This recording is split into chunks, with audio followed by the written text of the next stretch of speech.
Sometimes our burnout turns into an even deeper struggle. Then what?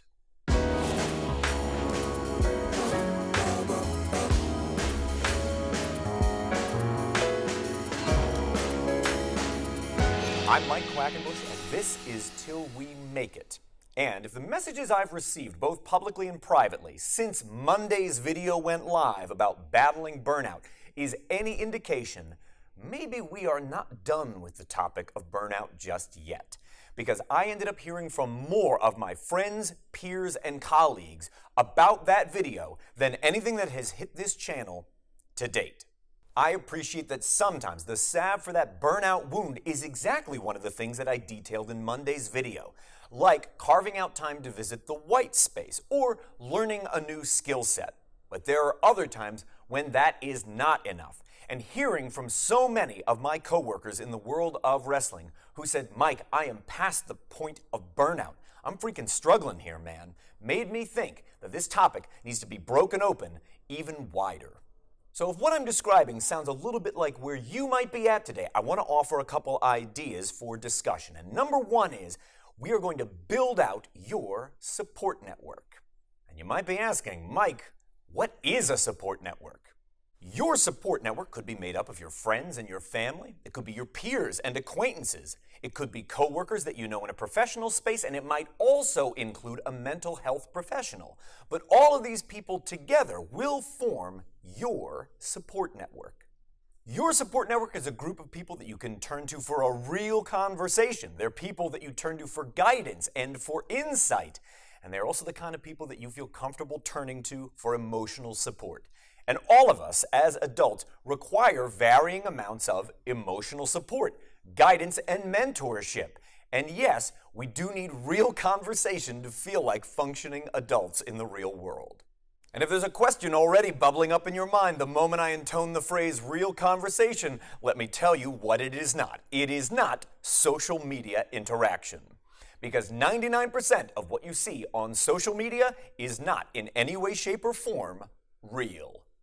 Social media presence is a public-facing persona that you don, and it's important to remember that that material can be seen by every future employer you're ever going to interview with, or any person that you might interact with socially. So you need to give some real thought to the content that you choose to reveal there and the other things which make up your social media presence.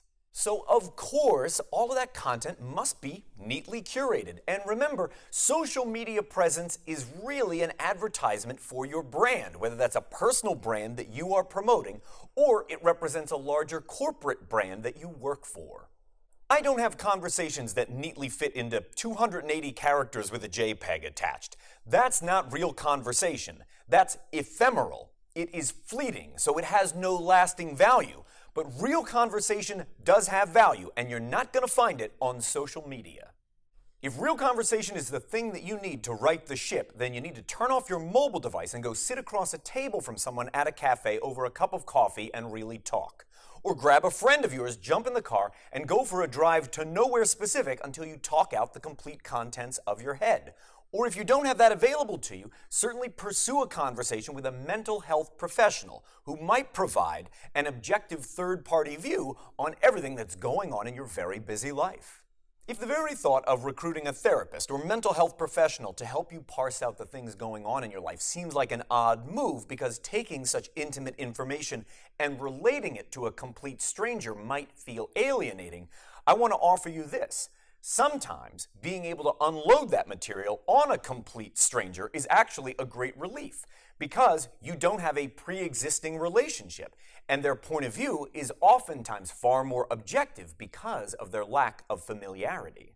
One last point about social media. Social media can actually help heighten some of the negative feelings that you have because all of these public-facing persona are keen to trumpet only their successes and high points on their feeds. And to most of us, to see that would create a false impression that everybody else must be out there living their best lives. And in comparison, our own existences might seem drab and underwhelming. And that can be a crushing blow.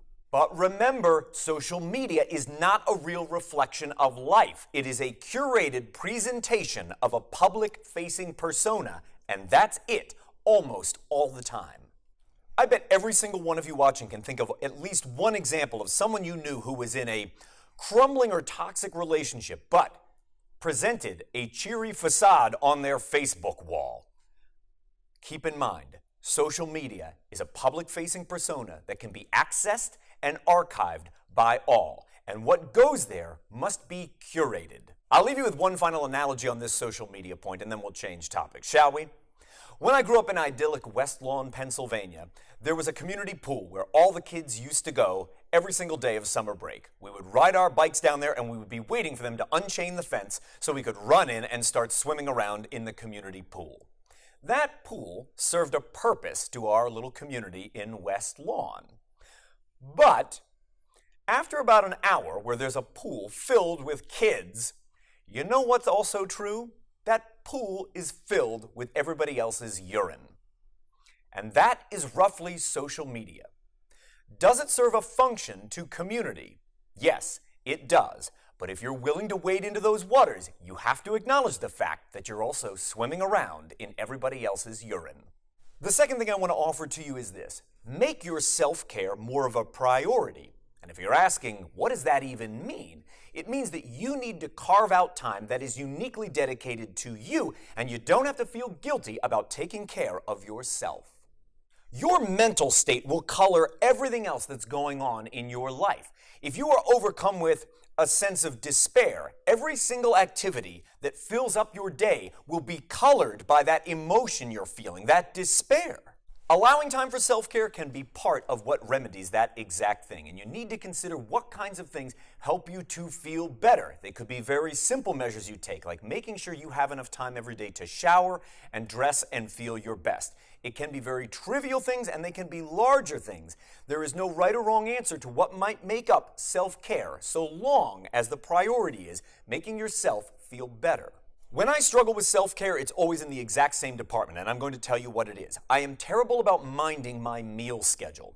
I will often realize that it is 5 o'clock in the afternoon and I have not eaten lunch. And here's what's true about all those days. Those days eventually come off the rails, and it's almost impossible to put them back on the rails because I'm not making that part of my self-care, eating regular meals on schedule, enough of a priority. So what kind of things might help you to feel a little bit better? Would you feel sharper after getting a fresh haircut? Would you feel reinvigorated after getting a 20-minute chair massage in the center of the mall? Or does it help brighten up your mood if you get to spend at least 20 minutes outdoors during daylight hours? Any or all of these are viable options.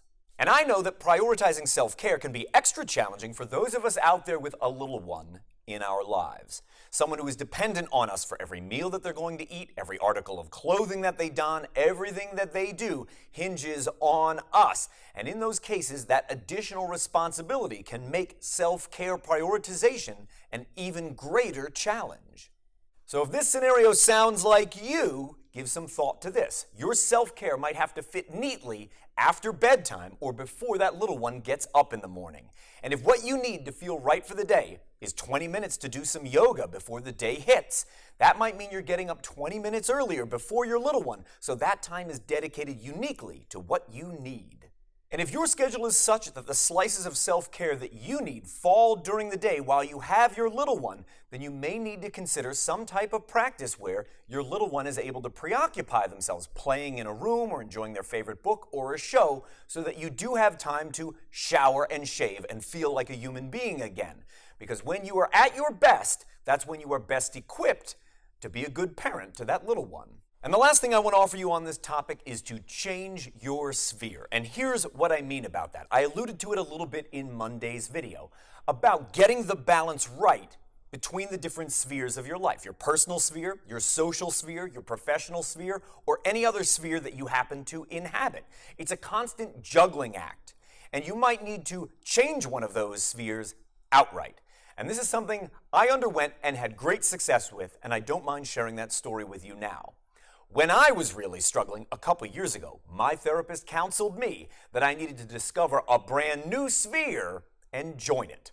And at first, I was daunted by this. Find a brand new social circle of some kind and just ingratiate myself? How on earth am I going to pull that off? And here's exactly what I did.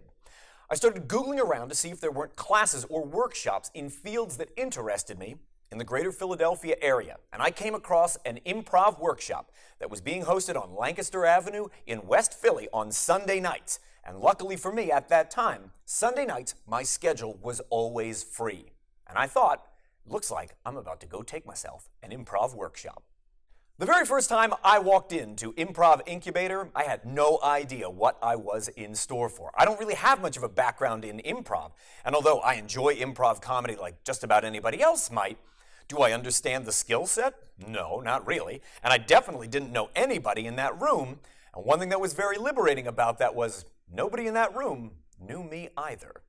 And over the next 3 or 4 years, I didn't just take a couple improv workshops, not even a few dozen. I took hundreds and hundreds of improv workshops. And a lot of it all came because of one connection that completely illuminated a brand new sphere. It's thanks to my very dear friend, Mr. Milkshake. Although he has since relocated to Portland, Oregon, my pal Mr. Milkshake was for a while practically the emotional epicenter of the Philadelphia improv scene. He was the connector. Everybody who knew everybody somehow knew Milkshake. And he'd created an atmosphere of complete acceptance at his improv incubator that made it so easy for newcomers like me, who didn't know anything or anyone, to just join the group. I benefit immensely from my voyage into improv. Not only did I delight in learning this brand new skill set, which was previously unknown to me, but more than that, it's the friendship that I formed with my pal Milkshake that went a long way toward turning around what was probably the darkest depression I've ever gone through as an adult. And although he didn't pull me from a burning car or prevent a tractor from running me over, in many ways, Milkshake saved my life. Although initially the idea of changing my sphere was a somewhat intimidating notion when it was rolled into my lap, ultimately it proved to be a life-changing decision.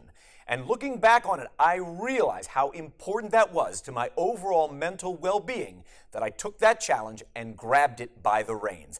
And that's why I want to endorse it so strongly to you if you feel like you are struggling for options. I do not think we are done with this topic just yet, but I do want to offer my sincere thanks to everybody that reached out to me, whether it was publicly or privately, to recount a little bit of their story and let me know why this was so important to them. And that's why I want to make sure I do this topic justice by grabbing it from a few different angles. So don't worry, there's a little bit more on this overarching idea yet to come here on Till We Make It.